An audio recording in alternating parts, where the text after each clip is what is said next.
we're going to look at. This is going to be XSET versus Parabellum, and I tweeted a little bit earlier, this is my hype match of the day. I'm going to try to pick one each day that I'm particularly excited about, and this one, the reason is because XSET has always been one of my favorite teams to watch since their new roster formed, before Stage 1. Ton of fun to watch, and this new Parabellum roster is so good, right? They took an okay performance in Stage 1. It wasn't great, but it wasn't terrible either. And they added on these two new gunners, right? One of them literally called Gunner, the other one called Blaz. These guys can hit the shots. We'll talk about that in a moment. For now, though, let's talk about XSET. I mean, XSET are a very formidable team. We saw them at the Major just a few weeks ago in Charlotte. They did pretty well, made it all the way to top 8, and I think that they were happy with that, especially for such a young, new squad. This team put together just at the beginning of the year, and they had a very, very successful first couple of playdays in this stage as well. We saw a lot of good games coming against Mirage in Playday 2, and then, of course, SSG, the big upset that they got in that first Playday as well. I think they're looking very good this stage. I mean, they're looking good on paper, but let's face it, that game against Mirage was a wash. That was a 7-1. I would argue matters for quite literally nothing. Yes, it was played online. Yes, it was played against a handicapped Mirage team that has a player sick. So the only game worthwhile to actually look at is the game against SSG in Playday 1. Problem is, that game was also played online, and Skies himself, and like I had mentioned, the game is so very different from offline compared to online. But there are still some good things to look at for this team. Gomez played Finka kind of as like a battle medic in a way. It wasn't something that Spirits was tackling. Instead, Gomez uses that mostly for stims, has an LMG, and it activates Spirits to do what he did in that game, which was a 21 kill game that included an ace, and he was fantastic on the entry. The other part about this team is they're setting the meta, so to speak, and have been for quite some time. They were early adopters on the idea of continue to play around picks. If it means a whole bunch of utility, if it means there is always backup for one person pushing, these guys, the reason they've been so fun to watch has been because as soon as one player shows up, usually the entire rest of the team isn't very far behind. Yeah, exactly. And the thing is the thing we have to talk about too is that each one of these teams fielded an MVP last week, isn't that right? That's right, and Spirits, the first one that we got in Playday number 1. He's currently the highest rated player in the league, 25-13 overall from the league, 7-2 on entry. He's been having a fantastic start to the season. This is Playday 1 where he got that insane 21 kill game. A little quieter against Mirage, but that wasn't a bad game. That was just one where, he had to sit back and let his teammates claw it down a little bit.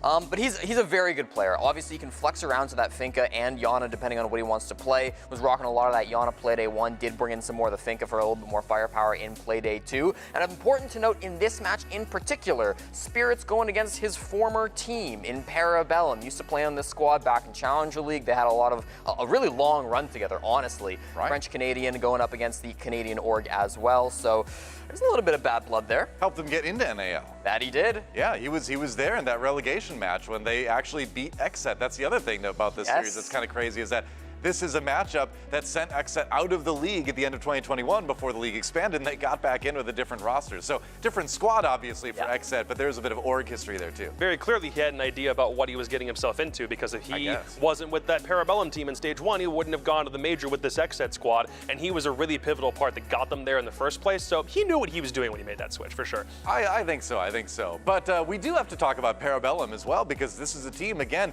making seemingly big strides from where they were back in Stage number 1. Parabellum, again, putting on a very mediocre performance, but then the additions of Blaz and Gunner came in. It's kind of crazy how fast they were able to intertwine with one another. I would argue there were still some concerns at the beginning of this stage about how mature these guys are going to be, because we understand Gunner's reputation. This guy just turned 18 a little while ago. He's not been able to play in professional play for all that long. Snaps in CL were honestly something that didn't happen very much. So now we look at this team also having Blaz come into the mix. Obviously, they've been workshopping with him for a while, even if he's been overseas.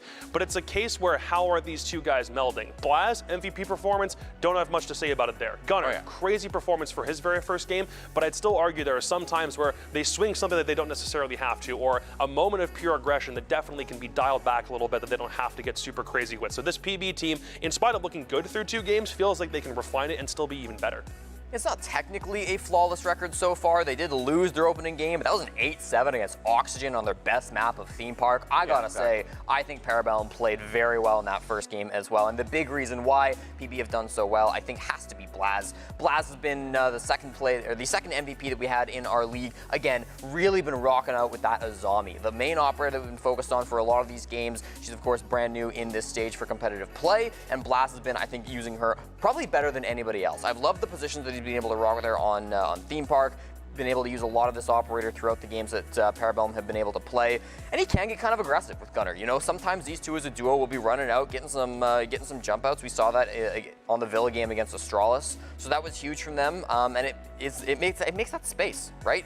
It's able to open things up for Parabellum, let their kind of support players, their anchor players, then hold things down towards the end of the round. Found it interesting as well that when we talked to Penguin earlier about how this team was going to mesh together, he was like, hey, it's going to be 4 guys gunning and then me in the back line. But that actually isn't what they've looked at, because he's been the one to pick up the Zoph and the Ying a little bit more often, and it's been Kool-Aid who will rock the back line, playing the Habana and worrying about hard support duties. So it's nice that I think Penguin is one of those kind of guys who can thrive in a flex IGL position, not necessarily entry, so to speak, but he's the one picking up the odd operators, the ones that need to flank watch for some reason. He feels like when Eska's the one that needs to play the vertical, he's usually the one on sledge or the buck more often than not. He's the guy who is able to take charge in the middle of chaos and find like carve a path through it in order to get to the site. So it's nice that this is the way that we're seeing PB mature.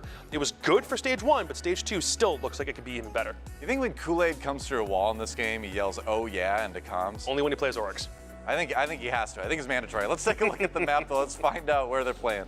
All right, so Parabellum XSET. What do we like? Parabellum has never really liked Bank all that much. It's a map that they did try playing a couple of times, but it was mostly because TSM took them to it back during the SI quals, but that was a considerable long, it was a very long time ago. XSET, if you ever find a time where they play Cafe, it's very, very rare. Parabellum have never liked Clubhouse throughout their history, and XSET opting to take Theme Park off the board because they've played it twice over the past 3 months and have yet to win it once. Last couple of bans in here.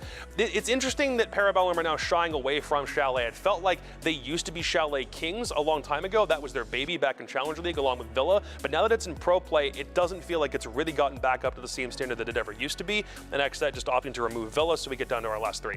Oregon, Border, and Skyscraper are our finals. I would love to see an Oregon between these two squads. There's potential for otherwise. We're going to get it. Woo. Both these teams are huge on Oregon. XSET undefeated through the NAL over both Sonics and Space Station. They did lose it at the Major to Astralis. It was a 7-5 game, and I think they still look quite good in it. Parabellum on Oregon dominated in Challenger League last year. One play in Stage 1 on the final day. They beat Mirage 7-4. The only reason they didn't play it more in Stage 1 is because many teams were banning it against them, and rightfully so.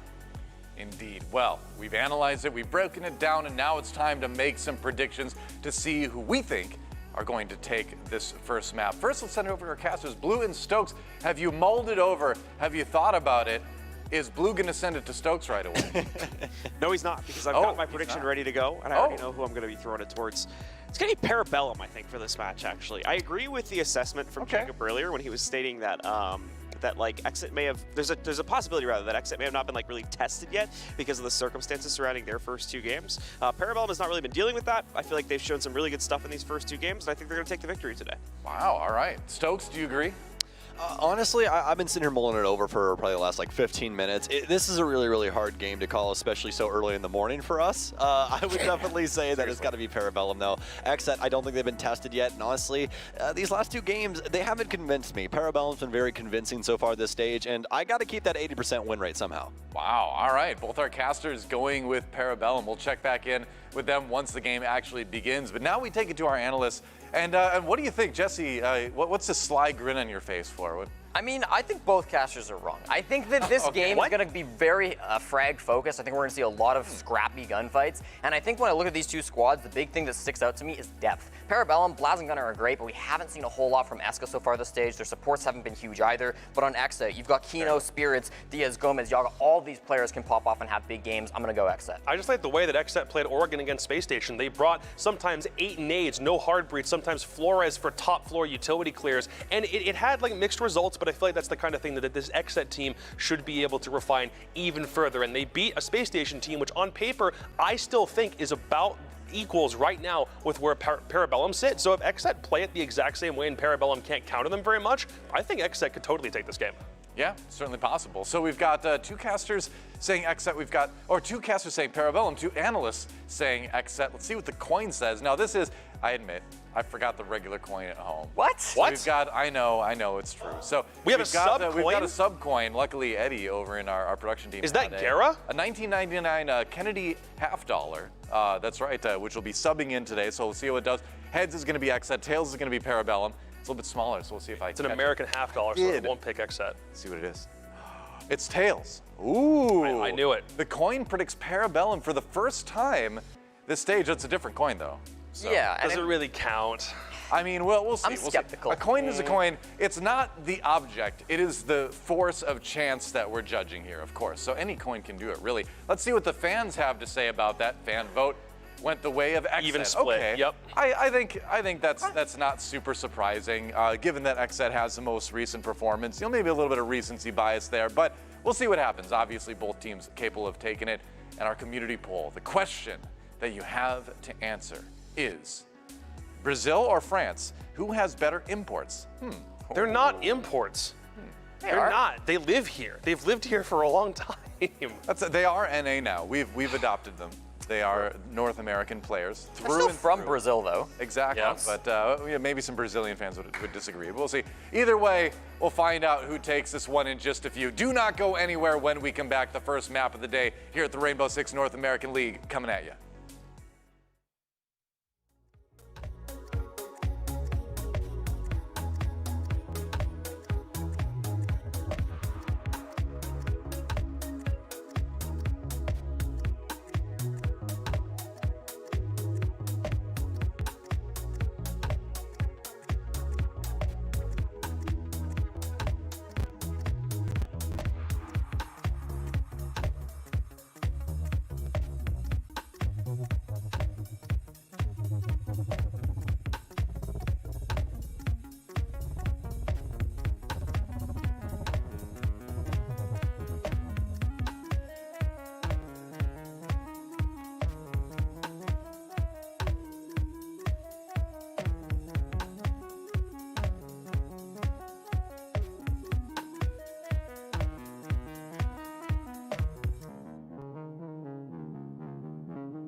I'm Kool-Aid, and this is the NAL.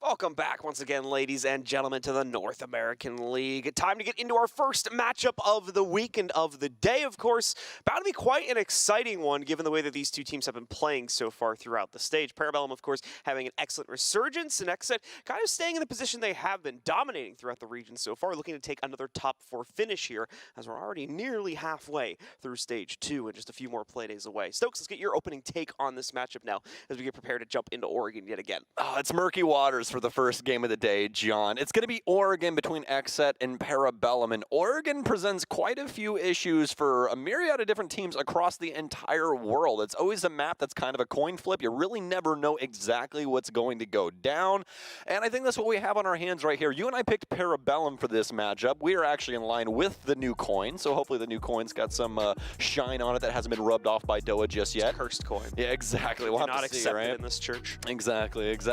But as for XSET, you know, I think that they've had some very, very strong showing so far, particularly on Oregon, where we actually did see Spirits drop 21 kills in their previous matchup, which was pretty impressive. But up against Parabellum and the way that they've been playing, well, at least in recent history, I think that we definitely have a game on our hands and one that Parabellum could quite potentially edge out. Yep, it's going to come down to the two new members of the squad, or newer on the active roster, at least for this squad, mainly in the form of Blaz and Gunnar. You probably heard the devs talk about quite a bit. These two additions have added and really kind of lit a fire under the butt of Parabellum here, because they have shown much better increased aggressive capabilities inside of their matchups ever since we've seen those two added in. It should be noted that the more recent match they played against Astralis in the last playday, Gunnar had some more mixed results. Obviously didn't stand in the way of the team too much. They still had a fairly close game, but Gunnar fell off a little bit, so that's going to be a big part of today, probably how Parabellum performs. If we're able to see that bounce back a little bit against XSET, things will probably be looking great for this squad. If not, we could be in a position where XSET are able to dominate, just like we saw when they played this against SSG earlier last week. Yeah, absolutely. And also, we haven't even touched on the fact of Blaz yet either. Blaz, quite an influential presence, you could say, when it comes to Parabellum and the way they've been playing the game recently. I mean, I think this team looks very solid overall, especially with what Penguin's been able to produce. But as of right now for Parabellum, I mean, it really feels like this is going to be one of the more difficult matchups for them throughout the stage. You know, teams like XSET, teams like Astralis, that we actually ended up seeing last week from them, and which I actually lost that pick. That was one of the ones I lost in the last 2 weeks, was the Astralis versus Parabellum game, because I picked Astralis. So, you know, I think that one of the things right now is that you cannot discount Parabellum, especially up against some of these top teams. They've found what they want for a squad, and now it's really starting to work out. We'll see if it works out up against XSET, though. Oregon booting up now on the server, folks. It's going to be a banger to start us off here on a Tuesday. Hope you guys got your coffee or whatever else you like around this time of the evening if you're in Europe, or the morning if you're over in NA. Let's get into it, see what these bans will be like here for Parabellum. Let's indeed hop into it and check out the bans. Parabellum has got the first as well as the final one. XSET has the two center ones. First operator. We're starting off with the memes just so early today. You know, good one there. But yeah, Flores will be banned out, so he's going to be removed from the pool. That will take him away, and the second one should be coming up in a second here. Yes, indeed. Yeah, it was taking a minute there. Yeah, but I was like, all right, are we moving along? Yeah, Flores is indeed still banned. He can't be played. So yes, indeed, we're going to have the Rotero wielding man taken out, and no longer have access to those explosive drones that are so useful when it comes to Oregon and clearing out a lot of the utility that is usually front loaded on quite a few of these different sites. As for the first offensive ban, XSET will get rid of Monty. This is kind of a spot ban. You're usually trying to throw this in if you know a team wants to try and prioritize Monty, or if you know it's going to be a map where they could potentially use him later on as like an audible, try and push out some of those positions like we were talking about before. Monty is a good advocate for a situation like that. XSET will be banning out the first defender here, and they choose to take out Wamai. This ban phase taking a little bit. Both of these teams thinking quite a bit about what they want to do, apparently, or at least just really enjoying all chat. Yeah, I think it's more so the chat than anything right now, to be honest with you. The final ban is going to get locked in pretty quickly. Oh, no fun, Parabellum. Yep, but unfortunately for the people at home that are a fan of new strategies, probably not going to get too much out of this game with the zombie being knocked out, so that is going to remove her from this play, and we are probably going to wait a second before we actually get into the first round, guys. You may have caught it there out of the corner of your eye, but someone from XSET, I think, had to reset their PC or something real quick, so we're just working on getting them back in. Can we just talk about the angle at which Blaz plays video games for a second? Are you looking at this screen? With the further back monitor? The angled monitor pushed all the way back. It's like basically touching the desk. Like this is like the first time that I saw Shaco play, and I was like, what is going on here? Like full on elbow across the table. Used to a smaller desk, I guess, you know? I mean, I guess so. I have seen over the years, especially for like Siege comp, I have seen some of the craziest setups just to play like CL quals. Like people putting their like entire setup inside of like the guest closet. Any lap keyboarders in your time? You ever caught any of those? The strangest thing I've ever seen was there was this gentleman. I don't think it was Siege. It was another title, but it was either speedrunning or esports related. And he played with his keyboard up over his shoulder because he had a full-size keyboard and he had no desk space for it. So he used it almost like a half guitar and like put his arm around to play with the WASD keys. It was the strangest thing I've ever seen. That's a new one for me. Yeah, definitely weird. But I mean, hey, when you're trying to gamer, you got to find a way, you know. I've noticed there's regional styles for how the more eccentric keyboard players or keyboard holders will set them up on their desk. But either way, we're getting a little bit off topic here as the round is finally getting started. Not too much that's super surprising when it comes to the defensive setup, which is why we didn't talk too much about it here. We do, of course, have the Thorn coming out from Gunnar. We'll talk more about that when it becomes relevant, though. As aside from this is very much an expected hold here. Maybe a bit roam heavy in terms of the operator selection, but still should be perfectly fine for maintaining basement control. Yeah, it's more of a ghost pressure coming out from Parabellum. You can see some rotations that they've built up for the defensive end just in case like XSET lets them slip through main stairs or something like that, but past that, it's just going to be a straightforward clear here for XSET. Not too much to worry about overall. It'll just be Parabellum trying to challenge up the stairwells and things like that. And then for XSET, it's all about getting these hatches early on here. They brought some pretty strong utility when it comes to clearing the basement, especially with the EU1Ds. They'll be able to lock up a lot of the positionings of Parabellum, and especially without the mute jammers, it's going to be pretty complicated for them. Just because obviously the EU1Ds will lock them down in that position. But it's going to take a little while for XSET to not only get to that spot, but also drone out the remainder of this and make sure that Parabellum is indeed in the spot that they think they are. Don't have to worry too much about the rotations though, as Parabellum will more than likely not be challenging at least that aggressively early on here. Still plenty of time and plenty of hatches as well as other utility for XSET to clear out. Indeed, will continue to do so, approaching the meeting room now, and that'll give them access to the hatch, of course. Parabellum not playing into any type of roam game fairly heavily at all, in fact. They've already ghosted themselves back down into the basement and are simply waiting things out inside of their bunker setup for XSET to make the next move and to attempt to take construction control, or as well to attempt to hop down through one of these hatches or the stairwells. XSET, of course, not going to have the confidence to go directly into that for another 30 or 40 seconds here. They do need to get some drone presence down into the basement to get a better idea of exactly how Parabellum has set up their operators and utility before they attempt to try and breach past it. Well, Gunnar with a pretty aggressive look when it came to main stairs, but fortunately enough for him, not a single XSET member near lobby. Could have potentially have died to the hatch player if anybody was there, but obviously not the case. Spirits will deal with Pillar after giving his first nade over to the Siege Gods. Well, actually, no, it was a stun from one of his teammates, so actually played that situation out quite properly. Still have another nade inside of the pocket. And speaking of nades, Gomez is going to use the rest of his, but Yaga still has quite a few. He won't be able to push forward with that Adrenal Surge activated, as the smoke will actually deal more damage to him than regularly. Blaz awaiting someone's arrival when it comes to this elbow area, but nobody just yet. XSET making some pretty solid time, though, with only 37 seconds left. Still have a couple of things to clear out, but it's not Sweatsville just yet.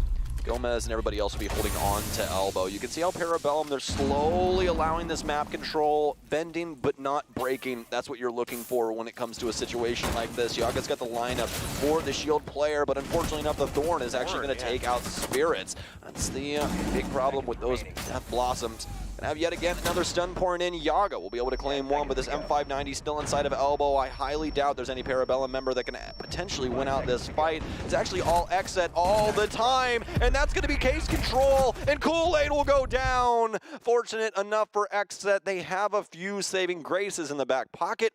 And one of those just happens to be Yaga inside of Freezer Hallway. So close for both teams inside of that situation there. XSET just barely able to bleed their way into a winning position, and a fatal mistake for the last player alive on Parabellum as well. They seem to believe that they have relative security from that position after they take down the players in sight, but unfortunately, literally in the dying second of the round, they're able to bring it back, knock that player out, and give us an attacker-sided round in the favor of XSET as they take control of it. We're going to get ourselves in the second round, and we are going to see a reattempt for Parabellum. Kind of expected here, considering how close things were. They're even going to double down on the trap utility now as well. Gunnar, of course, bringing back the Thorn into the fold, but Blaz will also now deploy a Capcan into this lineup also.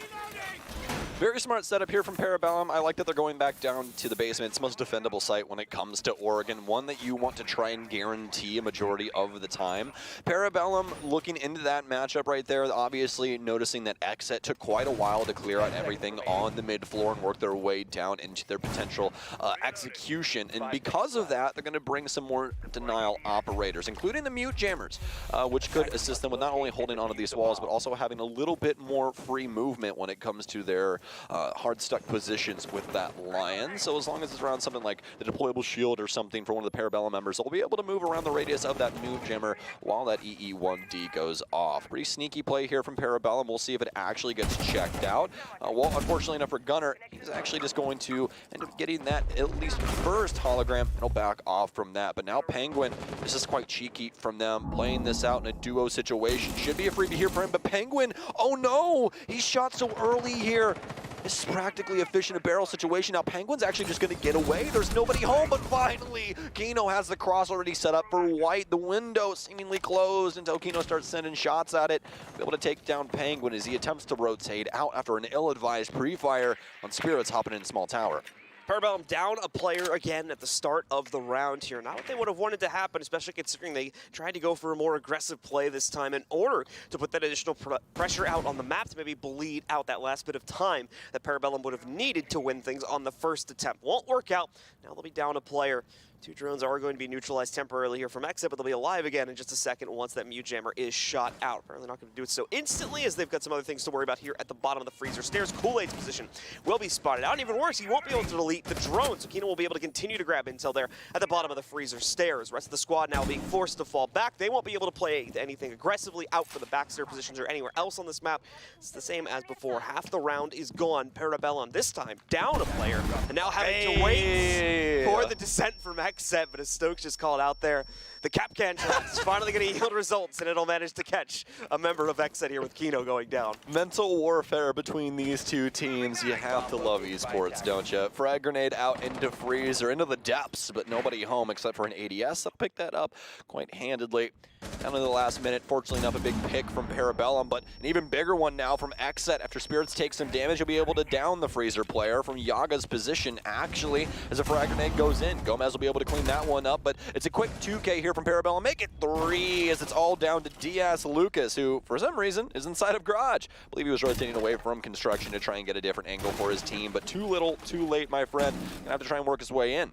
Finds an E1D on the door frame, but so many people home when it comes to this situation. DS is going to have to hit some critical shots here as a freezer player. Continues to pre-fire, and this is really all you can do in a situation like this. You just have to try and spam those common angles and see if you can potentially get a kill in that environment, stun out. But yet again, Gunner swings back into the closet, able to take him down. It'll be 1-1 in favor of Parabellum, with Capcan actually playing quite handily into that.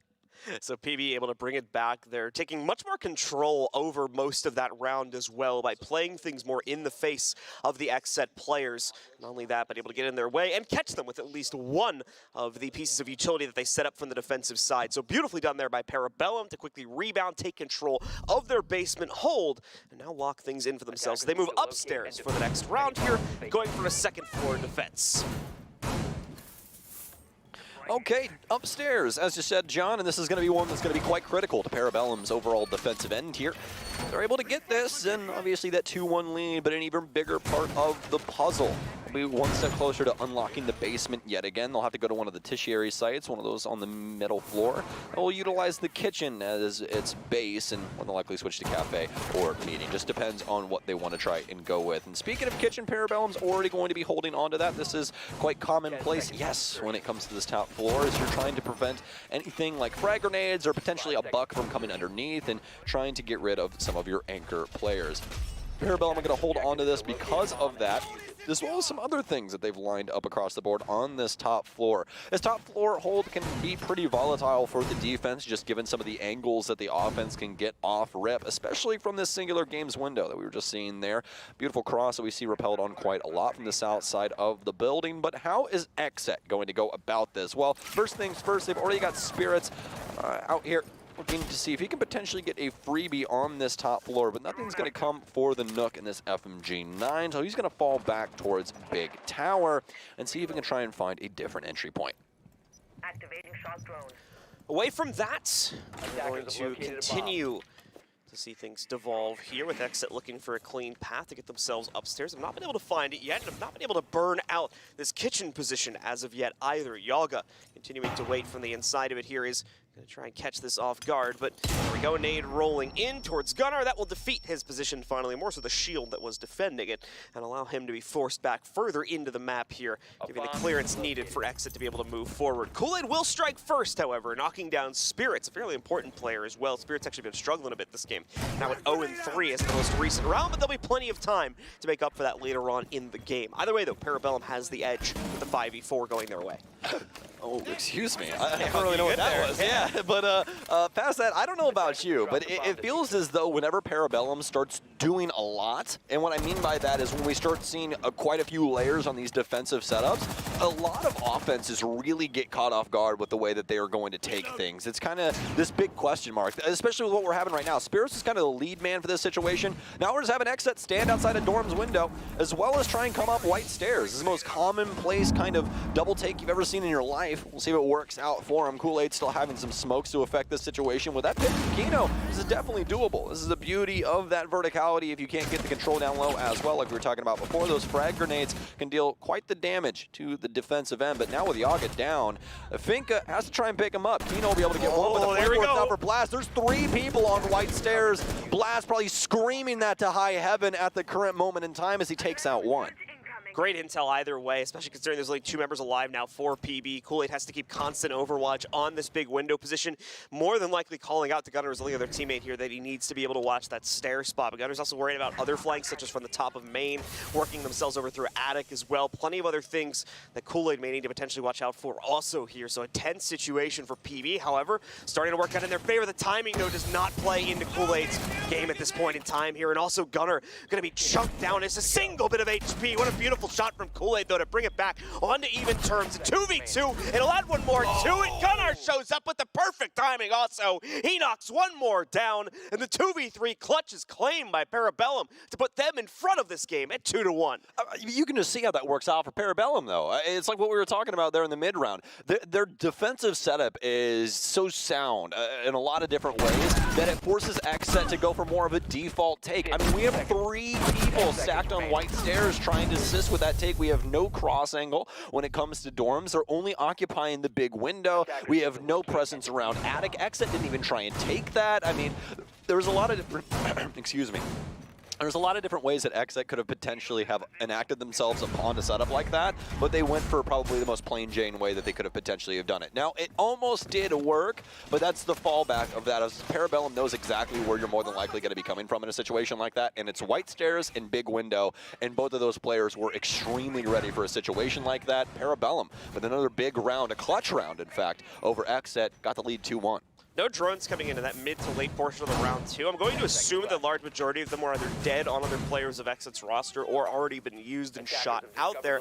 Just because, again, they never really seem too sure themselves on the execute inside of that round either. Always, like you're saying, kind of like hovering outside of certain angles, like big window in the bottom of stairs, and never really feeling the confidence to try to go in. So we just saw 1-2 players trying to do so and ultimately getting traded down to a point where Parabellum, yes, they were still behind in the man count because of what happened at the beginning of the round, but they were still ultimately able to bring it back for the reasons you mentioned as to why XSET was bringing a fairly one-dimensional attack to the table there.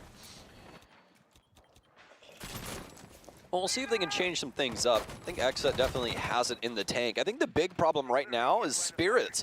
Not on the board in the same way that he'd been recently, and a lot of these other, well, at least teammates of his, aren't exactly pulling big numbers like he was previously. And that's something that XSET's kind of gotten used to, having one of these hero players kind of pop off and start claiming some big rounds. But we haven't seen it just yet. Good news, though, we're only through 3 rounds, so it could all start right here with XSET potentially tying things up. They have lost quite a few drones in the process, though, but fortunately enough, since they have Spirits, they'll have some extra drone economy in a certain way to be able to help their info game. Eska, as well as the rest of Parabellum, though, they've got some rotations opened up here for attic as they're playing over the top of the bomb site, exactly as they should. Gomez and the rest of XSET seemingly aware of this situation as they'll attempt to push in and clear out from the meeting side. lack of performance out of Spirits right now could explain some of the lack of confidence we're getting from XSET 2, just because the entry game's a little lackluster. Other players may not be up to the task of replacing Spirits in the event that he goes down, but they're going to have to. It's the circumstance they've already been dealing with for the previous 3 rounds so far. Yogg's going to take the first bit of damage. That's all it is, though, as he takes a few shots, opening things up here through the walk-in closet. He'll be brought down by about 10 to 15 HP. Nothing serious in the long run of things, and you're already seeing most of it being negated by Gomez there, as the Finka still huge in the meta right now. Nice. Gunnar waits for the opportunity. It's a bit messy, and he will get traded by Gomez, but still able to knock Spirits down again, keeping his record, unfortunately, still down to a donut. Yeah, you want to get in somebody's head, get in the IGL's head. Just keep killing Spirits as much as you potentially can. As long as you can annoy him and try and get him off center, you could potentially have something on your hands here. XSET does a pretty bang-up job in and of themselves, though, when it comes to just playing off of each other. So not going to be the biggest of affairs when it comes down to it, but definitely something to notate either way. As for XSET, though, with this timer beginning to dwindle now, down to 40 seconds remaining, they have to try and get a pick and strong-arm their way into this site, but the pick almost going the way of Parabellum. Kool-Aid now taking some damage back onto himself, but Yaga already looking pretty poor when it comes to the HP bar. Knows that the Habana has to be around here. Kino, oh my, what a shot from him. Oh, Penguin can't land his either through the attic wall. 2 big picks for XSET as they're looking for round 4. Great counterplay coming in from Kino, and that's going to swing the site wide open for the taking. Kool-Aid with the follow-up, though, trades at least 1 back down. Plant still going off uninterrupted. Kino will be able to get that down on the ground. Kino didn't have the confidence to swing over towards security and stop him outright. Even worse, Kool-Aid's going to get caught mid-reload as Kino now re-swings the security angle, takes him down. Blaz will catch 1, but he's got 2 more players to knock out here, and he's stuck between a rock and a hard place in the depths of the site. Going to try and battle out from it to go towards Yellow Hallway. That doesn't really push him outside of this box position. Gives him at least a winnable duel versus Diaz, but no, won't be able to take it. Diaz will win it instead, and XSET tie us up again now at 2-2. I mean, Kino, count your lucky stars, go get a lottery ticket, go do anything. Because, like, the amount of luck that this man had in those situations right there was insane. The timing, especially on the top floor, to not only get 1, but to get 2 inside of Trophy. I mean, you can't ask for anything more. Poor Eska gets timinged on top floor. He thinks that the guy's trying to rotate up to the rotation hole he just went through for meeting, but in fact, or rather for master, but in fact, he's doubled back over into Trophy. Just a super unfortunate situation for most of the Parabellum members trying to fight against Kino, but Kino landing all of his shots in all those situations as well. So it's just one of those things. Sometimes Rainbow Six Siege is just going to be Rainbow Six Siege, and it works out for XSET in this regard. A triple for Kino there, one that was definitely preventable, even all the way down to the wire. I mean, even Smoke taking out the Overwatch on the planter, he doesn't know if anybody else is there, doesn't get too aggressive on it, but he most definitely could have walked up and just iced Kino right there, and that would have been the round. There's a lot of different ways that they could have went down, but fortunately enough for XSET, not only did they have the kills, but they had the objective play as well to seal the deal. Well, Parabellum have had a sequence of 2 rounds pass by, which means they have unlocked the basement for a retry since they took control of it a few rounds back. Let's see if this will lock in their 3rd round, or if XSET still has the winning formula to breach past this defensive setup, work their own way into the basement, and steal away this lead for a 2nd time. As far as the Parabellum setup is concerned, they're not going to rely on the traps again, as we saw on the most recent attempt, the Capcan pickup specifically, giving them at least 1 frag over the course of that round. They will still keep the Thorn in play, of course, but they'll go back to something more akin to what they had in round number 1 here, with a little bit of extra intel being added into it, because Penguin will play onto the Valkyrie here. Yeah, those Razor Blooms quite strong, as we saw earlier on in the game. Now for XSET, very quick move into Freezer. Gomez has a look just for a second from the smoke. Kool-Aid with a very, very fast challenge, and the potential to lose his noggin, but just testing the reaction time of Gomez there. And speaking of, oh my God, Kool-Aid. Yeah.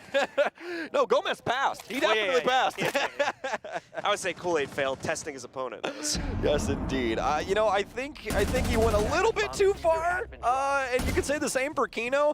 This is just something that happens sometimes. You just assume, right? You assume you're safe. You assume you got the pick. Nobody's going to challenge it. Sometimes you die inside a Z. Saw Kool-Aid go a little bit too far, but thankfully Gunnar went just far enough, so he's able to pick up that kill against Kino, take him down, and re-equalize things down into a 4 versus 4. Eska, meanwhile here, just going to patiently wait in the pillar corner spot. See if some more resistance works its way down those stairs, and it will. So we're going to see actually a big group build up here from XSET. Nades going deep to bank into that corner, but thankfully it's read by Parabellum. Esco will get himself out of that corner, back down further into the hallway here. Wait for the actual push to happen. Not going to be transpiring anytime soon. XSET still has a little bit more intel gathering to do, specifically deeper in the site. While yes, Eska is alone currently in this position behind the pillar, and they may have very well just realized that there is still some support elsewhere, such as this from Blaz.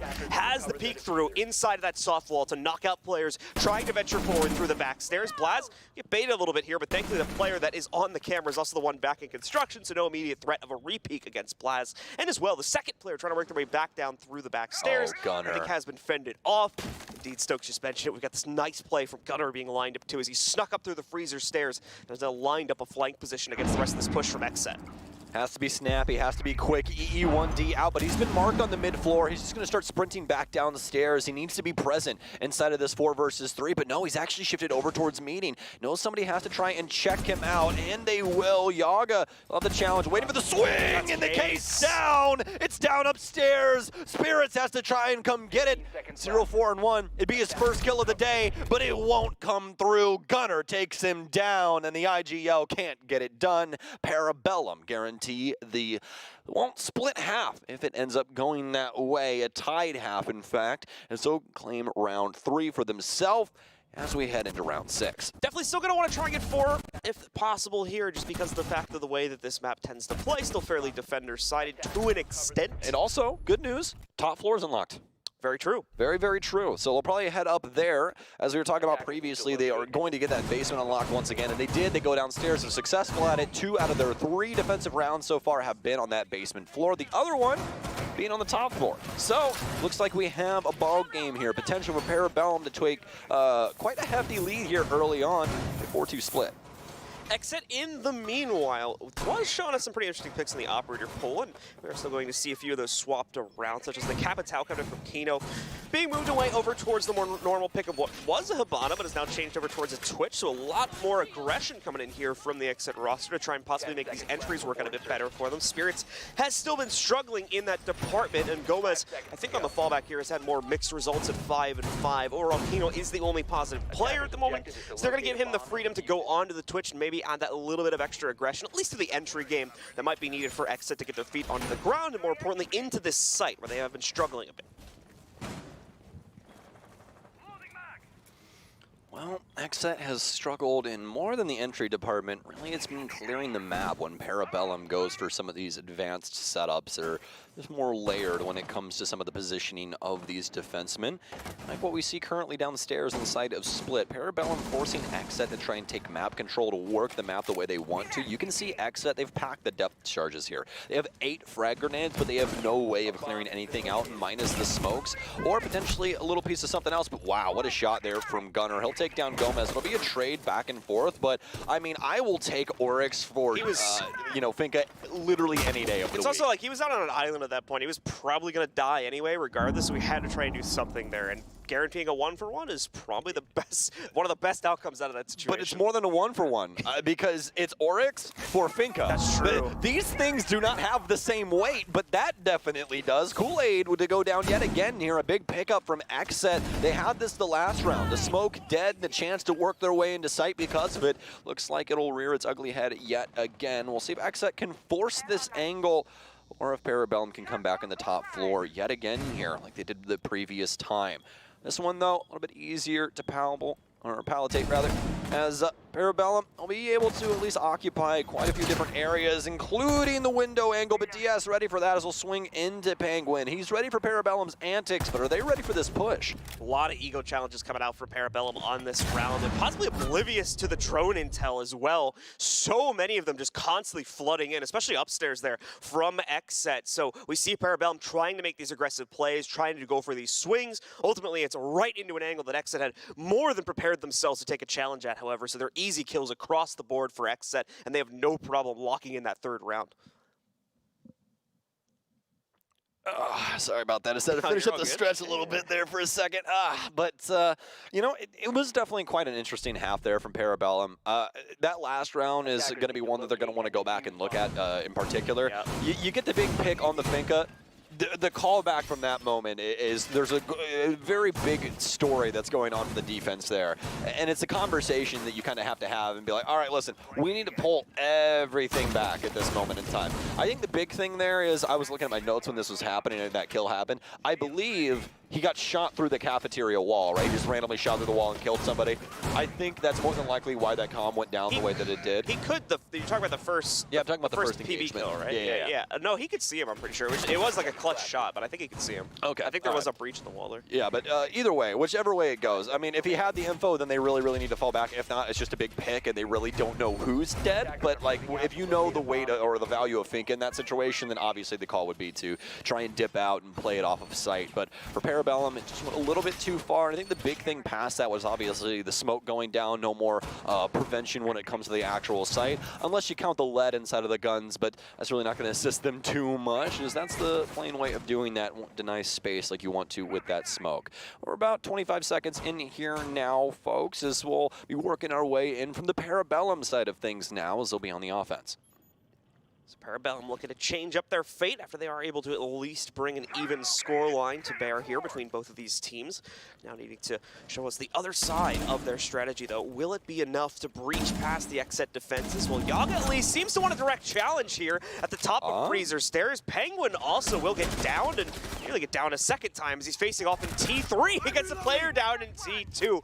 Finka literally saves the day here and gives PB their opening kill because the player from XSET tries to retreat downstairs, thinking Penguin was just dead on the ground. Little did he know that the Finka was going to immediately bring him back up, allow for the exchange to go back into the favor of Parabellum, and now with the other kill they've negotiated for themselves, already have brought this round down to a 5v3. And yet again, Parabellum, they're going to have a down player. Gunner's going to get picked back up. Kino will be able to take down Blaz. He's going to continue to swing. I love this aggressive look from him. Going to swing out of the freezer stairwell, and would be ill-advised as there are so many people around the area. I love the aggression here from Kino. He knows how strong this M590 is, and he's using it so very well, but he can't land some of the bigger shots there. Unfortunate, as he'll only be able to tag up a couple of players, but the big thing right now is look at the amount of HP Parabellum has gotten back out of those adrenal surges. Tell me Finka isn't worth her weight in gold. You would practically give anybody over on the defense if you can trade out this operator. It's truly incredible what she's able to produce on a round-to-round basis and just the value that she has. Penguin, he's going to get tagged up here. Not too much to call back on past that. It's down into the 4 versus 2. Parabellum, they can take their time. Still 3 drones active. Yaga's going to get a big pick here because nobody knows that Yaga's trying to get aggressive inside of Freezer. And he's almost equalized it here. Parabellum, they're letting it slip through the cracks. They continue to be aggressive on more of an isolated basis. This could be XSET's round. XSET stuck in a cage, but they're going to fight with every inch and claw they have to stall the execution out. It's Parabellum now bringing it down to a 3v2 from the 4v2 advantage they had initially, taking things very cautiously, or they were at least up until this 30-second marker. Now they're just going to leap in through the E-hatch, try to push themselves into sight. But Yaga, he's ready for the challenge in multiple apartments. Misreads here, thinks there's going to be some pressure coming in from Freezer. He's not correct about that, but Gomez still able to grab another player, and the last one as well will be scooped up by Yaga. XSET with a beautiful comeback there inside of the 2vx. They close out this initial basement defense. Oh, that was not the way Parabellum wanted that to break down at all. You have a 4 versus 2, and not only that, but you have some of the freest picks early on possible. But they just overswing. Blaz coming down. Freezer, this aggressive look here from Yaga. You know, Parabellum trying to do just a little bit too much and not trying to keep it on the straight and narrow at the current moment. It's a little bit of an oversight there, but definitely something they can try and ring in and claim rounds like that. Not one you want to see them losing up against XSET, but I can tell you this, Yaga especially playing lights out inside of that situation, abusing every single angle that Parabellum would potentially give them, and winning out every single fight that was given to him. I mean, he's definitely the highlight of that round for me from XSET. Definitely the case. So time to see if XSET can keep things consistent now, as that has been the big problem for them. They've had no problem finding rounds, but winning them consistently to take a serious lead has been the issue, not only for them, but for PB as well here. PB gonna throw us a bit of a curveball. I was waiting to see it get locked in. I don't believe we're getting any repicks though, so it will be the case in a moment here, and there it goes. We are going to have the blitz coming out hot for Penguin here. Let's see if it yields results. We've started to see him get picked more and more here on Oregon. Well, it's time for the interesting part of this conversation. This isn't a basement defense from XSET. That was going to be my next point.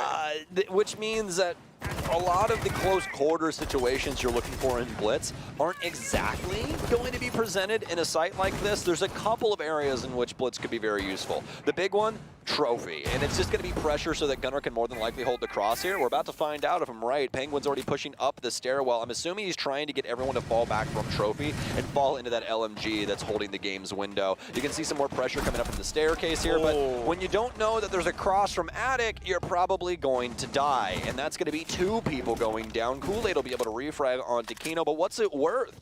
I mean, it is the smoke, but still so much site utility to worry about really when it comes down to it. Still the Nitro cells, as well as some good info game from Yogg, depending on where these cameras are. DS will be able to cross. They weren't even able to get the kill onto Gunnar, who was the other kill, or rather, they weren't able to get the kill onto the Valkyrie crossing because Gunnar had ended up dying already. And Yaga continuing to do what Yaga does best, take these gunfights and win them out. This MPX looks so dastardly in his hands. It's all down to Kool-Aid, and Spirits will win that out too as he simply pushes the closet. Parabellum can't get anything done on this offensive side. Parabellum throwing a little bit of a curveball strategy out there to see if it works, and that's not surprising given the fact that we've seen them do this in the past. Just unfortunate here is it does flatline the entire round as soon as the blitz dies.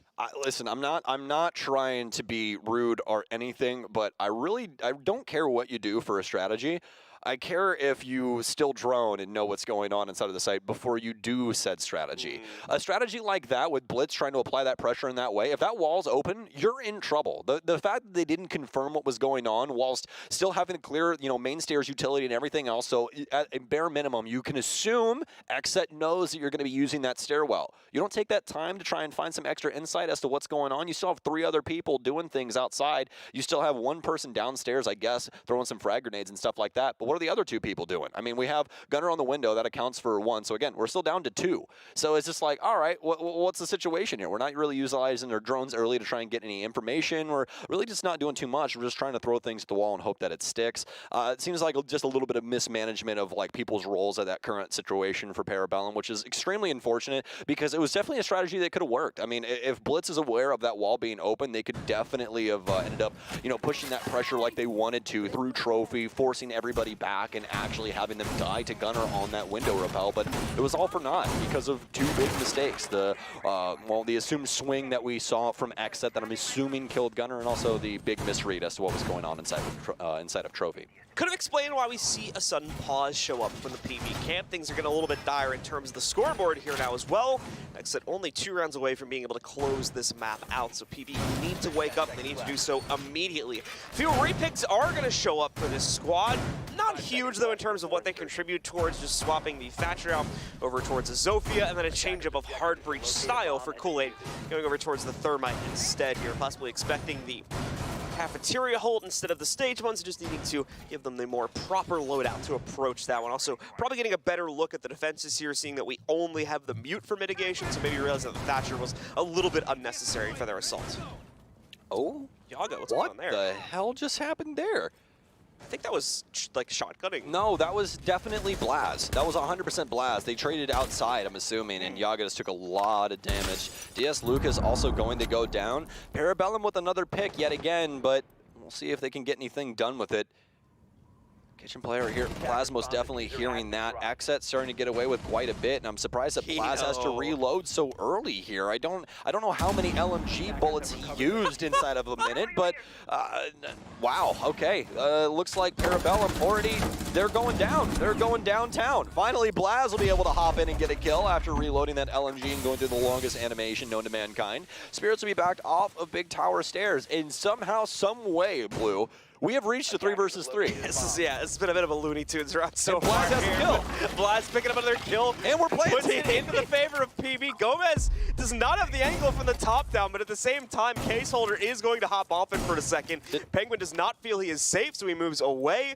Spirits may have called something out on the back flank. They may have forced that player to move. Something has made them believe that they do not have a safe plant here, so they're going to hold off on it. Only going to be seeing Penguin re-pick that back up, but at the same time, Gunnar has been hunting down a member of the XSET roster. He will succeed in taking them down. Spirits is out for the count. Gomez, previously upstairs, now the only player left alive here inside of the 1v3. He's got to try and find some way to reinsert himself into the building, as this is a round that I don't think either of us expected Parabellum to necessarily come out on top of it, but they do manage to get things done. How come we always have to get the games that there's so much going on that it makes my head spin at the earliest potential hour slot that we have every time for us? I'm gonna be honest. XSET got a little too secure to themselves there in that situation. I think once the Kino got the free 2K over by the stairs, it seems like the team got a little bit too like lackadaisical about their positioning, and that kind of left the floodgates open for Parabellum to pick up a few kills to bring it back, and things kind of snowballed from there. Yeah, you know what the Siege community calls that? What? The Lebron effect. Sometimes you just shouldn't type in chat. You know, guys. that's true. I completely forgot about that mid call in the all chat in the middle around there. Yes, indeed. Yes, indeed. You know what's the funniest thing about the whole Lebron call, Lebron effect situation as well is that like Lebron has always been that kind of person as well. Is like anything happens at all, he immediately types, and then like the worst things happen to this guy. I'm telling you, and this has been like a year after year after year. One of the funniest things. But yeah, definitely a big Lebron effect there onto XSET. But you know, at the end of the day, it is what it is. Parabellum just went it out in a very scrappy round. It is what it is yet again. I think the big weird thing that happened there was obviously just what was the situation with Blaz outside. Like we're 45 seconds into the round, you're reloading your entire LMG. Like what have you shot at, my man? What are you doing over here? It's just very, very funny. But either way though, bigger shots coming out of XSET here over towards Shower. Yaga's going to fall back, though, as it is a basement defense, and Warden very impactful when it comes to a basement defense, with Twitch along for the ride as well, and those smokes could have the potential to actually end up utilizing those glasses quite handedly. So we'll have to see how that one will end up working out. Yaga does have some form of assistance. Ooh, I do believe that player is outside, so don't sweat it just yet, folks, but Yaga, obviously, with somewhat of a potential, get a kill there. Parabellum, though, they want to take their time and make sure that none of these XSET members are potentially laying under a windowsill or playing around meeting or anything of the sort. Yaga almost on the correct timing there for that push coming down through Yellow Hall, but has to fall back just a tad now after missing the opportunity. It's also going to be a little bit of a safety drone working its way through here for Parabellum just to make sure there's not going to potentially be a repeat from Yaga or someone else. The birds do not spot him. The Twitch drone does, and it will shoot out a tiny little sliver of damage. Not anything that Yaga really needs to worry about, however, as he just falls back a bit deeper into Freezer. Yes, indeed. And to this day, Warden's running animation still throws me off just a little bit. Either way, Gunner will start coming down main stairs. Not too much back and forth between these two teams. Pretty steadfast round when it comes down to it. Gunner's got a pretty strong position and a dead DS Lucas as he crept down Laundry unnoticed by the defense, able to get a big kill. Now with that, looks like they'll be able to at least work into these hatches and start clearing some of these utility pieces around the site. They'll have two shields lying around, more than likely one inside a Freezer hallway that they want to get rid of. And of course, as we all know, the Pillar's position, a pretty hot commodity when it comes down to it, especially for the offense. If they're able to dislodge Spirits, they practically have a foothold on this basement setup and can start trying to force a plant into stock. See if they can get the job done as XSET ready for the challenge here. We can see Spirits as well as Gomez, or at least there was a position from Gomez there playing up towards Pillar. He's going to get naded out by Penguin. No push made yet, but that's not a problem for Yaga. An easy snapshot adjustment from him, and he still is able to knock out Gunnar. 2 players down, however, from this roster. Now they bring back a second one against Parabellum as well, with Spirits' most recent pick against Eska. Blaz, though, sneaking right in from Freezer. Finally makes his own insertion to take down Yaga. Give the advantage back to our attackers. Spirits, though, takes it right away as he denies the backstairs pressure trying to work itself into the site. Toxic Babe is through, but a smoke is out as well, allowing Kool-Aid deeper access to this site. Second player moving in also here. The shotgun pellets are out, but they're not going to make an effective play. They don't kill either one of them, but they bring them down very low, setting up this potential clutch from Spirits as he knocks down one. Kool-Aid, however, takes the initiative. He gets aggressive and swings the Freezer position instead to win out the round for PB. I'm not even joking. I'm pretty sure Kool-Aid stood up, said, what? And then he was like, I don't really know what I have to say. And then he just sat back down. Like, that was truly incredible, though. Down to the wire in between these two. XSET, they can't make a stand on the basement setup. It seems like Yaga's going to be their saving grace at first, but they kind of misstep in a certain way, and they allow a singular man, John, with a very big gun, one that happens to shoot quite quickly. Blaz with an F2 creeps into Freezer and decimates the entirety of the XSET setup. Past that, some very big missed shots when it came to that M590 swinging through the Laundry rotate, and couldn't claim either one of the Parabellum members. That was the make or break there for that clutch situation, and XSET broke, unfortunately enough. But good news at least, XSET can head back downstairs for one more attempt before Parabellum head to map and match point if they're able to secure round 11.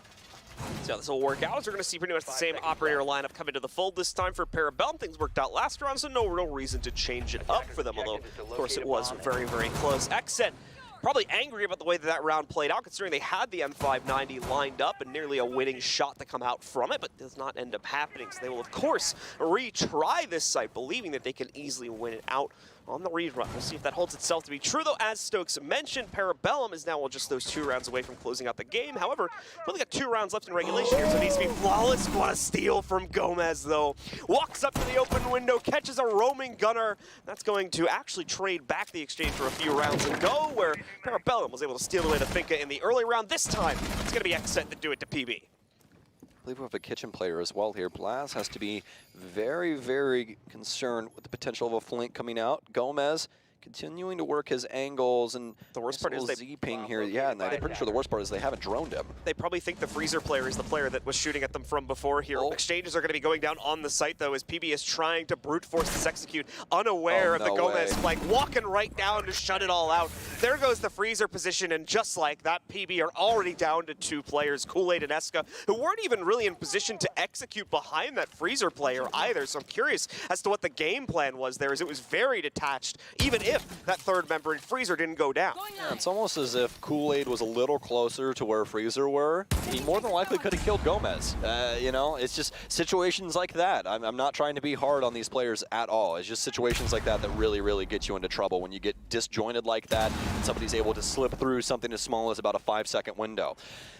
Now, for XSET, they can just simply sit on the rest of this round. There's really nothing left for them to really do. Parabellum, they are the playmakers in the current moment. XSET just needs to enter more of a discovery mode and find out where these 2 players want to try and get in from, and it should be fairly straightforward from that moment in time. Just stack as 2 on either respective side and play for your trades. Eska going to start working his way towards construction. He's awaiting the call from Kool-Aid so that they can act at the same exact time. Eska's going to back off and pre-fire the construction single panel instead, as they're assuming that he's coming in from that way, but Kino, the Sixth Sense, it works out for him. He'll take down Kool-Aid, so I'll have to Eska outside. He'll be able to get one. Can't get the second one, though. Does still have some time, so I will tell you this. XSET, please do not overswing, because Eska, even though he's 2-8 at the current moment, still a professional player. He can get things done if you give up too much of this rope. Pretty sure he's just going to use the remaining time as an existence pause, though, so we'll see him back away from this one. Just kind of a free 30 to 40 seconds, I think it was here, to allow their IGL to give the input that necessarily can be given at this point in the game as to how they need to approach the next round here. Basically, just dead time, as Eska now going to sit here and basically try to waste that as much as possible, try to pad his stats in the process, although it does bring it down to the 1v2, so it's starting to get a little scary, but yeah, gets caught trying to pick up the case, where you resume the realm of normality, and XSET wins the round. Yes, indeed.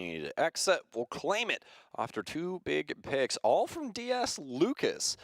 Quite the nice roam, especially with that initial kill. I mean, not one that you particularly see very often, kill all the way out in the yard through kitchen window, but it is what it is. Not only that, they take down Gunner, of all players, in that situation with the Finka. So very, very detrimental, obviously, to Parabellum's overall attack. And, I mean, it got made much, much worse later on when we ended up seeing that flank coming through Gomez as well onto the Twitch inside of Freezer. Now for XSET, 1 round away from being able to claim this inside of regulation, or is it going to require overtime for our very first match of the day? Parabellum is going to be making some switches here when it comes to this offensive side, and actually, funny enough, 2 big things that we haven't seen this game and that we really didn't even talk about when it came to the ban phase. We have just now seen Thatcher for the very first time, and we haven't seen Kaid. No one has played Kaid to lock up hatches or anything of the sort. I mean, we haven't seen Maverick brought, obviously, to get some of these hatches open, but, I mean, it's fairly straightforward when you have the Hibana and things aren't electrified. I mean, Mav's just more of a flex pick at that point with a nice gun and some frag grenades. So it's just kind of a weird situation coming back and forth in between these 2. Never seen those really utilized, but in fact, we will have that Thatcher like we were talking about before inside of at least this round. A little bit unfortunate for Gomez, and he takes a half of a shotgun chunk or 2 while Kino was trying to set things up. Probably wishing he picked that Thunderbird now, considering that he's lost about a third of his HP, but we'll have to see how the laser gates wear out for the XSET roster here, as PB has also brought a little wrinkle into their attacking strategy. So we're going to see the Amaru hop and potentially come out from Gunnar at some point during this round. So obviously he's brought the utility to do so. Considering he is also secondary hard breach, though, may want to hold that off for a few moments until the team has appropriate positioning, either towards walk-in or somewhere else on the map, to actually go for that play. In fact, no, never mind. Gunnar is going to be in charge of opening up the attic, so he'll use both of the can openers to do that, and then probably hop out of the tower window. Parabellum won't be able to take big tower control. Eska working his way in through Armory towards the top of the stairwell. Be able to get rid of the default cam. Yaga's got the cross here, so he'll advise if he goes for the swing. They should know it's open, as it's been open practically every single time that XSET plays this. Ray Fire's coming out. Eska utilizing his shoulder quite well there. You can see those bullets practically traveling right past his ear. So quite a scary affair there just for a split second, as Yaga moments away from being able to take first blood yet again inside of this matchup. Blaz will be able to, at a minimum, get rid of the positioning around the master closet. Be very nice for him. Metro Soak here from Yaga could kill, but more than likely doesn't have any info to influence this situation, as he's starting to get collapsed upon, especially from this attic position of Gunnar. But he's aware of it. He knows that there's two openings in. He's going to get double stunned here. No picks just yet, but this timer continually dwindles.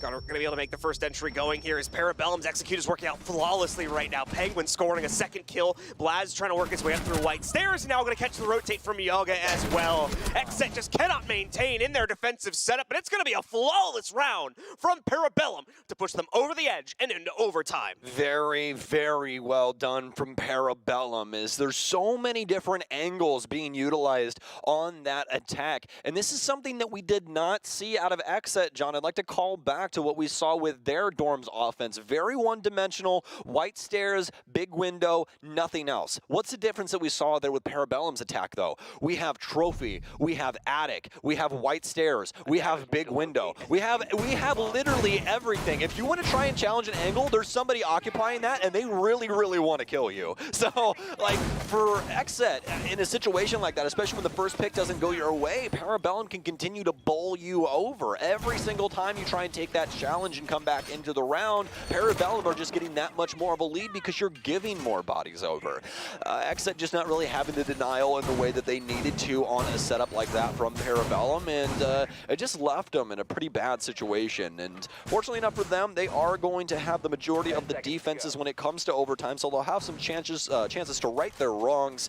And it's going to all start in the basement here, with Parabellum applying their own pretty unique setup, at least initially, before switching off to what we've been seeing a majority of the time. Kool-Aid's a liar in the meanwhile. Said he was bringing the glass out in the They're chat. always liars, Hot John. swapped it over to the Hibana. How dare he speak a mistruth to his opponents. XSET, doubt they're going to fall for that, so not going to be too big of an issue for them there. And on top of that, too, we did have a Ying initially selected here for Penguin. He has since swapped that as well over towards the Maverick. So again, we've got a pretty straightforward attacker lineup here to be able to approach the basement. What we don't have is a pretty straightforward opener. Yaga standing right out in the opening of the yellow hallway, takes down the first member of Parabellum. The troubles for our attackers don't stop there either, as another member of the squad also falls, I believe, trying to push towards Kitchen, and Gomez catching the lurk from Gunnar to finally get this trade going. It does not pan out. Gomez gets the LMAO in the chat. Spirit shuts out Penguin trying to approach the basement relatively quickly as well,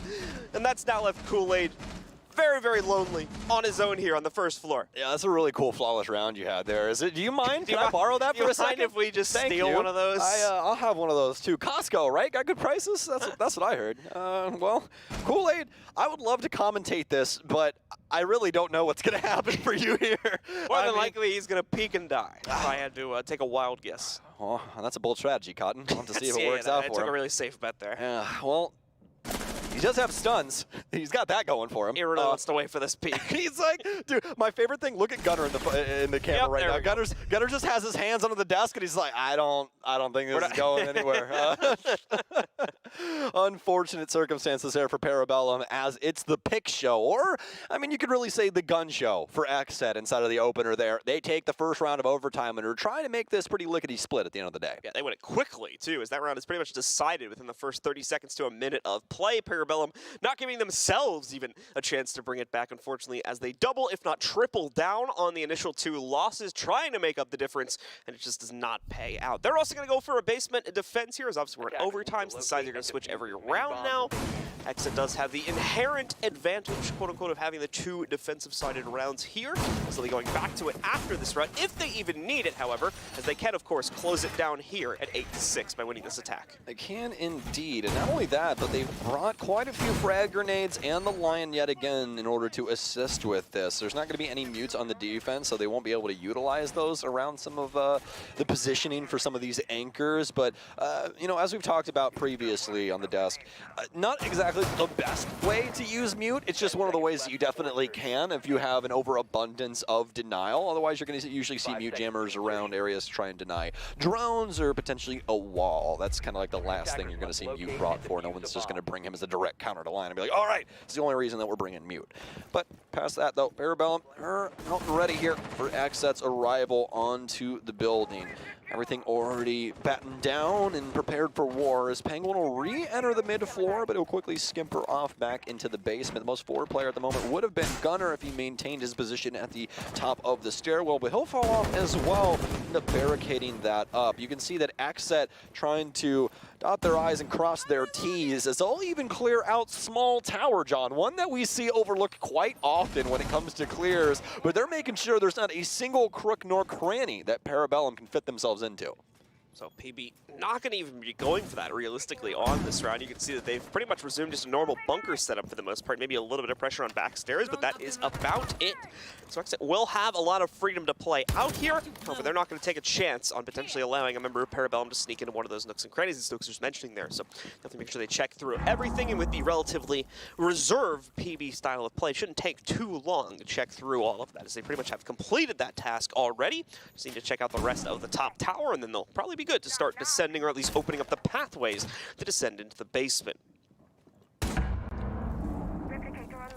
XSET continually doing the hard man's work, opening up these hatches, the boring part of playing Oregon, and soon enough we'll be on the shores of Parabellum as they await them in the basement. Spirits will work his way down big tower stairs. He'll be able to get rid of some barbed wire with his Gun 6, and has a frag grenade in his pocket that he'll cook up quite nicely, about a medium rare, but it doesn't matter. The ADS will catch that up, and the secondary nade should destroy said ADS, and it will. Drone will confirm Eska's position, but that's a dead Kino in the process as the Nitro Cell goes wide. Gomez with a frag grenade. He's going to try and pour that deep into elbow. It's not going to really do too much to the positioning of these members just yet. Can he get rid of the deployable shield? He can, so he'll try and propel himself forward. Almost has a frag, almost has quite a few frags actually, but Gomez, he simply tags a few members up. That's about it. Spirits will try and work his way down now as well, as XSET, they've gotten the position around pillars, but they haven't been able to find themselves a kill. Yeah, PB have so many harsh cutoffs here that the second XSET try to swing too far to the left or right, they're going to have to take a duel versus them. We can see this now from Blaz's POV. Penguin has been lost, I believe, closer towards either Freezer or Construction, so that'll open up a partial pathway for the members of XSET to work their way in there. Away from that, though, they still need to find a safer path forward, because here's the problem. They don't have the easy way to clear out the second player inside of Freezer. Another member is going to go down here. This time it's going to be Defender, though. Kool-Aid falls to Gomez. 19 seconds are left for the attackers to pierce the veil here, and they've got it on an even 3v3, but not any longer with Gunnar having gone down. Eska trades it right back, though. Brings out Gomez from the fight, and then after swinging around, gets a second one against Yaga. Diaz is the only one remaining here against the 1v2. Well, we were going to cut out a little bit early there. It still ends up going into PB's favor as they tie us up there at 7-7. I mean, they were so confident in it that Gunnar was already speaking. He was already talking to the other bench. He's like, it's wraps. You can't get this anymore. I mean, it was quite close as well, but it really wouldn't matter at the end of the day, obviously, as if you do grab that case, you can at least potentially place it down, going down to that 0-0 marker. So, XSET not able to make the most grand of stands when it comes to their offense, as Parabellum play so very close to the chest, and it works out for them. I mean, it was quite scrappy at the end of the day. A lot of very close quarters moves, especially with some of their teammates that could have ended up body blocking them into some angles or things along those lines. A lot to worry about. But you can just see how far along Parabellum has come inside of the last month and a half since we saw them in Stage 1. This newfound roster for Pre-B, at least with the 2 new pickups, they're looking so very solid up against these kind of teams, especially teams like XSET, where, you know, it's sometimes just pure unadulterated aggression, and they are just trying to fight you in every sense of the term. Parabellum can do that. They can do strategy. They can do a nice little fusion of both. You know, they got a lot of different flavors, you know. It's really nice. It's almost like an ice cream shop during the week, right? You just got like 7 different daily flavors that you can go for. And that's really the way that you can look at Parabellum, is that they can play a lot of different strategies, and it works quite well for them. We'll see if it can continue to work, though, as XSET are down for the very last time on defense, the top 4 defense. They'll be holding things inside of this mid-floor, at least for security's sake here, for quite some time. Do or die time for Parabellum on the assaulting side of this map as well, so a lot of work cut out for them. And even beyond that, XSET with the upstairs hold, still a confident site to play into. Let's see how Parabellum will at least try to go for their initial clear. Fairly tepid amount of drone intel kind of trickling in for them at the moment, but not anything actionable at this point in the round. Interesting extension there for XSET too, to go over towards Arsenal. This is an area of the map where we've seen Parabellum try to take their initial control towards, although it's not going to be happening on this round. Much bigger priorities. We see a deep EMP thrown out there from Penguin. Much bigger priority clearing out the master bedroom area, and it should work out quite well for them. Gunnar as well already does have an opening into attic, so he's going to be a little cautious of that, playing up top here with the Amaru just to make sure no one tries to go for a rotate in that area. Slow and steady for both of these teams. No one wanted to be the first one to make a mistake.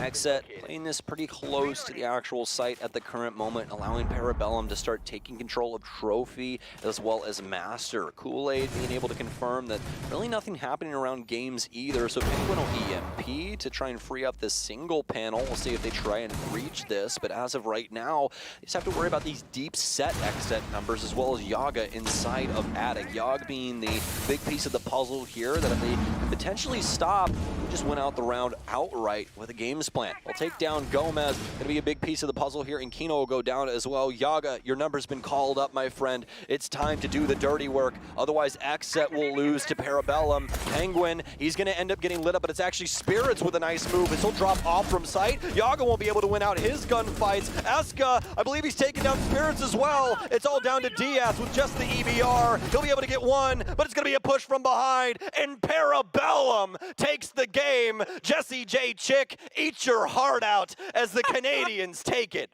Just rude to Jesse there to go right he towards deserves that. it. But what a massive victory here for Parabellum today. You can see, you can feel it to an extent here. The palpable on stage over in Vegas is certainly something to be respected here now, as Parabellum get a massive dub today versus XSET, taking it all the way to the bitter end of overtime here. 8-7 is the way the score ends up developing into their favor. That does mean they're going to get 2 points for this game. XSET is not going to go home empty-handed either. They'll still get a point here in the division standings as a result of them making it to overtime at least. Well, if there's something that I've learned in life, John, it's 2 things. Number 1, you never fight a man with a perm. Number 2, you never fight a man that's wearing flowers. And that's exactly what we just saw. Parabellum, the jerseys, that's really where all this power is coming from, right? It has to be. I mean, no, this squad, especially with Blazin and Gunnar, I mean, the way that they can enact themselves upon the map and take some of these really hotly contested gunfights and do it in such a convincing way, it's made it to where this team can really play with some pretty hot strategy, like we'd been talking about previously. I'm very, very happy with what we've been seeing with Parabellum, and I guarantee you that they are happy with how this stage is going. But folks, that's going to do it for our very first game. Do not touch your browser. We'll be back very, very soon with the Analyst Desk and breaking things down with this game and an interview. We'll see you soon.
All right, that is how we like to start the week at NAL. A super close match, a little bit of an upset, not that much of one, but 8-7 victory for Parabellum. Pretty sick. I mean, not for our analysts who both predicted XSET, but, you know, pretty sick map to watch. Sam gets to be right. His prediction streak is actually insane right now. I'm a little jealous of how well he's doing so far. I appreciate anytime this man gets put on blast for any reason, so keep doing that. You predicted the same team as me. That's true, but you were also on blast for the same reason. Yeah, but you got called out and I didn't. It is a North American league, but we got, you know, Canada and NA, of course, like Canada and America, right? So, you know, apparently he will forever be a close game. I think it's a close game. You know what? Jesse Chick's an analyst. He is Canadian, but he is an analyst first and foremost, right? When it comes to the desk. You got to predict him when you see him, right? Do we truly set our nationalities aside for this? Is that how it works? Of course. I've never been biased ever. How do you think Hap feels on the EUL desk being the only non-Brit there that's not Milos? Poor Hap. We'll have to ask him. Either way, as we wait for the interview to get set up, let's break down that match just a little bit here. So, what was it that really kind of put Parabellum over the top? I mean, there were a couple missteps here and there. They had some tricky executions that they didn't quite pull off. But in the end, I mean, was it just gunplay? Was it just XSET missteps a little bit? What do you think it was? I mean, I thought that overtime was not great from XSET. Obviously, they won the round 13, but then 14 and 15, I don't know. It felt like things were getting a little bit sloppy for them. We started with the laundry attack, and it looked very similar to round number 1. Parabellum were very clumped up inside the site, and back in round 1, all the way at the start of the game, we saw XSET really punish that. They were getting a lot of swings. They were punishing the angles and the ground that they were able to take for free. But unfortunately, this time it just didn't seem to work out for them. And then round 15 as well. I just didn't love some of those swings on the site. Well, we'll get more into that a little bit later. But now we have Gunnar standing by in Vegas to chat with us after that series.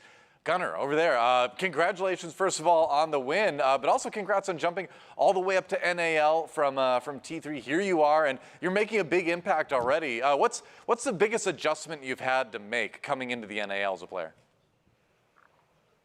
I mean, I guess just like the environment. Like, I haven't played like players like this good like ever. Like, I mean, there's been like here and there, but like for the most part, like I'm just like beating up on little kids in T3, and then I get out here and like I get smoked. I'm like, oh my gosh. But like I think land is just like once I like fully got it, like it's just so like smooth and just like it just makes the game so much more like fun, and just like trash talking everyone after it went around. Like, yes, sir. I just got here and like I'm already beating all these teams. Like doesn't get any better. So I mean, Gunnar, you came right from T3, right? You didn't have to play in any NA Challenger League games. So how was it that Parabellum discovered you? How did you link up with this team, and who was it on that squad that like gave you a chance, brought you up, and what was the process like jumping onto PB? It's funny. Like I was just in the middle of a ranked game, and my old team, because like me and Kool-Aid, we won CCS together in T3. Like he was my teammate for a long time.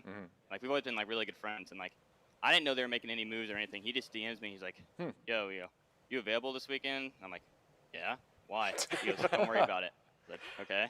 And then like 5 minutes later, the coach DMs me and like asked me to get in a call, and like that's when they like asked me to try out. But like it just happened like literally out of nowhere. Like wow, I wasn't expecting it. Yeah, that's how it came up. So obviously, like, your reputation, like from T3, obviously precedes you. But do you like the way that you're being utilized on this team? It's been a lot of line, it's seemingly a lot like some flank watch positions, like so to speak. But that first game where you were playing Nook, the crazy play at the very beginning, and then a lot more finger play as today has progressed. How do you think you're fitting in with this team, and do you like it so far? I think this is like, because like for a while, like I mean, I always used to play like Sledge and everything like T3, like so like I've always been like even when I played Sledge, like I was more of an entry, but like the way like I'm utilized on this team, it's like just go kill. So like if I'm online, it's not like I'm sitting there on a cam like holding people. Like I'm online for like a purpose. Like if that's to hold someone, fall back, and then push in, or if that's to hit the button and go crazy inside. Like that's our line. Like, but yeah, I mean I love it. Like Blaz goes in, shoots people, I walk in behind him and pick up the scraps. So like it's really fun.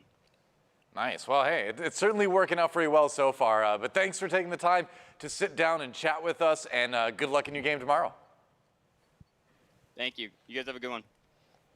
He's killing it, man. Yeah, absolutely. Literally killing it. It's great to see players like that just coming up out of T3, you know, not even just skipping Challenger altogether and then making such a huge impact right away. And it seems like a big part of that is just the synergy he has with the players. Like he said, you know, a lot of experience with Kool-Aid in the past, and they just gave him a call and they're like, hey, you want to play in NAL? And he's like, sure.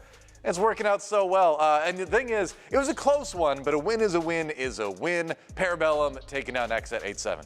It's a great judgment call from Parabellum to pick him up, and you can see that 6 opening kills from Gunnar. Yeah. That's almost half the rounds that we had so far, because it was a 15-round series, right? So that was a huge benefit to Parabellum. A lot of those coming on the attack. I know he said in that interview that he's following up Blaz sometimes. Doesn't look like it. In this game, he was out front quite often, and I think he did a fantastic job there, of course, in the scoreboard. Blaz following him up as well. 14 kills just behind 15. They both had great days. They're a damn good tandem. The two of them working together like this is something like it's special, but it's again surprising that we've seen this level of maturity kind of happen this quickly between the two of them. Gunnar now one of the only players that now, I think, is the first player to eclipse 40 kills, and he did it over 3 games. Wow. If he's on pace for something like this, where he's able to collect 14 to 15 kills a game, Homie's going to be looking to break some kind of record. Like once we get closer to the very end of it, because we're now a third of the way through his stage. He's already got 40. What I think Vertical had somewhere in like the realm of like 107 or something last Something stage. like that, yeah. Yeah, You could Gunnar. beat it. At this pace, Gunnar could get like 120. Yeah, he's on pace to beat it.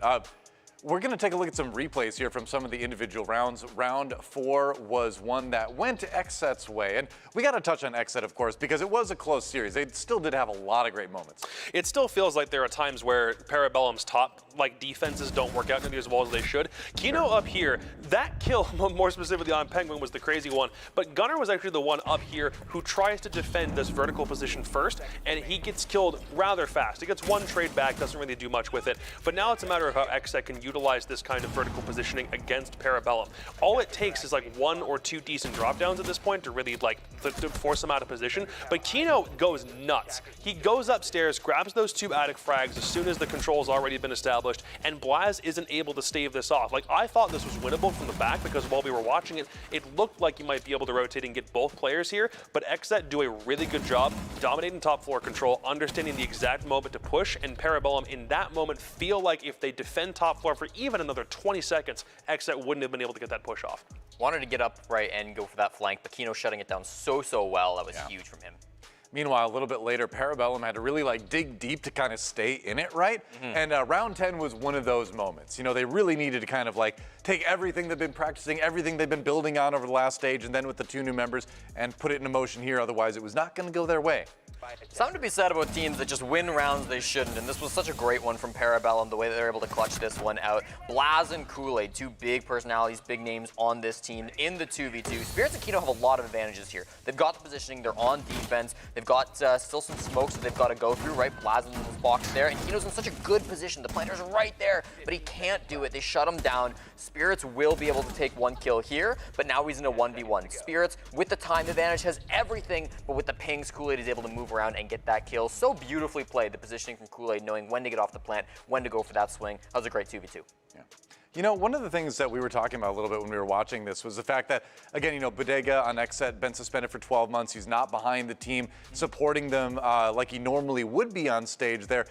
How much of an issue do you think that was today? Because I don't believe we saw a timeout from XSET, if I recall correctly. Yeah. And when it gets into those clutch moments, that's where you really want the coach behind you. I'd say Bodega used those XSET timeouts not when he noticed his team was behind to get them to regroup. He did it when there was a trend that he noticed that he found XSET could exploit really fast. And that feels like the kind of team that XSET were that's exactly what they did. When they called the timeout, sometimes it was even after 2 rounds, Bodega will notice a trend and say, time to just go at this. That's a good point. What we saw in this round or in this game was 2 3-3 halves. So there might have been an opportunity if somebody had noticed something to really attack a very specific point. But instead, we get to a point where I'm like, are they going to use this timeout at all? I'm like, maybe they'll use it round 14 if for some reason we need that last round, but they still don't use it, and then their last defense just kind of flounders. Yeah, I mean, I would have loved to see a tax timeout right after round 14, because it felt like in round 14 they kind of had these problems where they weren't looking the right angles when they were pushing in, they weren't able to find those picks, and then round 15 it just got kind of sloppy, right? I mean, it was the final round, and they had stalls, they had Toxic Babes out to stop the attackers, but they were still going for some wild swings that I wasn't a fan of. And then you take a look at the other side of things, right? And Parabellum actually, I think, used their tax timeout beautifully. It was, of course, right after round number 8. Smitty was able to call that for the squad, and I think that after that point, they started getting a little bit more agile with their attacks. They would switch up where players were going to be pushing from. They'd start one angle, they'd go to the other. It wasn't always working. Laundry was still a tough nut for them to crack, but I feel like on a lot of those other bomb sites, they were still doing a really good job of adapting their attacks, keeping the defenders off guard, and really pushing in places that allowed them to get a lot of those kind of 2v1s, 3v1 gunfights that eventually won them out with the half. Yeah, for sure. I mean, overall, I would say XSET's still looking like a stronger team than they did in stage 1. You know, that major performance, definitely putting some things into play with that, but Parabellum coming up fast. It is fun to watch. Great first map. Do not go anywhere, though, because we have 4 more maps remaining here at the day of NAL that we've got coming up. It's going to be Space Station Gaming taking on Beast Coast next, and that'll be coming at you in just a few.